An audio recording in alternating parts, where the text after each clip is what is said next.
Ito na yung belly. Ayan. Nakat ko na siya ng ganyan.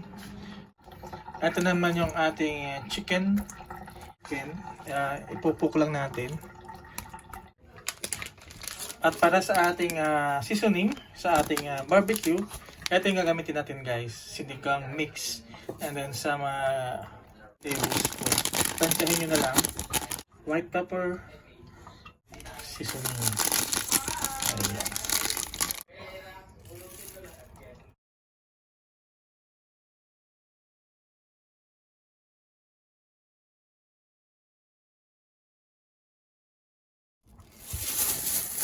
At para sa pork, same thing lang. I-mix.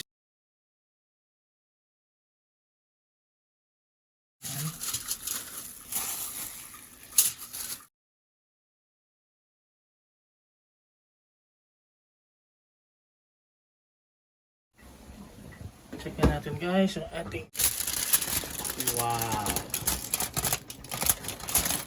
Pag malambot na guys, pwede nyo na siyang i-broil. Kasama na yung sauce para kumapit ng gusto yung sauce. Ito yung ating pork. Ayan o. Ganda ng kulay.